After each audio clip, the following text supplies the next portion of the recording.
Bienvenidos al curso de Introducción a MATLAB. En esta clase vamos a explicar el operador dos puntos. El operador dos puntos es un operador muy importante en MATLAB y puede usarse de múltiples formas. X igual a dos puntos B crea un vector fila X cuyos elementos van desde A hasta B de uno en uno. Este es un ejemplo de cómo usarlo de esta forma. X igual a dos puntos n dos puntos B crea un vector fila X cuyos elementos van desde A hasta B de n en n. El incremento n puede ser negativo. En este ejemplo creamos un vector W que va de 4 a 8 con salto de 2. Entonces los elementos del vector W serán 4, 6 y 8. En este segundo ejemplo creamos un vector S que va de 5 a 8 con salto de 2. Y por tanto los elementos del vector S serán 5 y 7, porque el siguiente salto sería hasta 9, lo cual no puede ser porque le hemos indicado que debe ser hasta 8. Y en este último ejemplo creamos un vector que va de 3 a menos 1 con salto negativo de menos 2. Por tanto los elementos del vector serán 3, 1 y menos 1. Como el operador dos puntos crea un vector, también se puede usar para acceder a los elementos de un vector. Os animo a ver la clase de cómo direccionar vectores y matrices, si aún no la habéis visto. C y entre paréntesis A dos puntos n dos puntos B accede a los elementos de la matriz C desde el que ocupa la posición A hasta el que ocupa la posición B, con incrementos de n. Tal y como dijimos antes, si no incluimos n, considerará incrementos de 1 en 1. Y también dijimos que n también puede ser negativo. Es importante recordar el acceso a los elementos de una matriz cuando solo se indica un subíndice. Para ello os animo a repasar la clase de direccionamiento. Usado de esta manera, devuelve un vector fila. C y entre paréntesis y latina, coma, A dos puntos n dos puntos B accede a los elementos de la matriz C situados en la fila I desde la columna A hasta la B, en incrementos de n.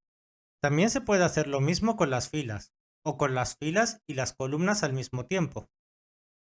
Si tenemos la siguiente matriz H y usamos el operador dos puntos de esta manera, accedemos a los elementos que ocupan la posición 3 y 5, que en este caso tienen un valor de 7 y 5. De esta otra manera, accedemos a los elementos de la matriz H que ocupan la fila 3 y las columnas 1 y 3.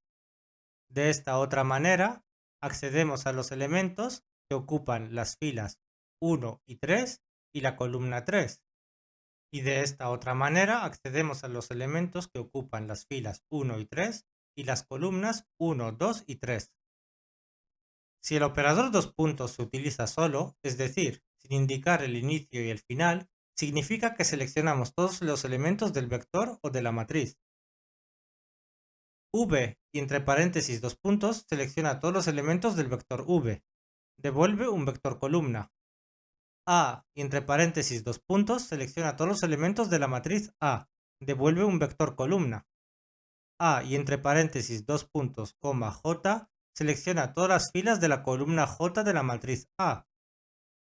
A y entre paréntesis y latina, coma dos puntos selecciona todas las columnas de la fila I de la matriz A. Y A y entre paréntesis dos puntos, coma dos puntos selecciona todas las filas y todas las columnas de la matriz A, es decir, selecciona directamente toda la matriz A. No tiene sentido usarlo de esta manera, porque lo mejor en ese caso es directamente introducir el nombre de la matriz y ya está. Si queremos indicar el último elemento de un vector o una matriz, podemos usar la palabra reservada end. Es útil si no conocemos la longitud del vector o el tamaño de la matriz. Por ejemplo, si tenemos el siguiente vector fila X de 5 elementos aleatorios, podemos darle la vuelta al vector de la siguiente manera.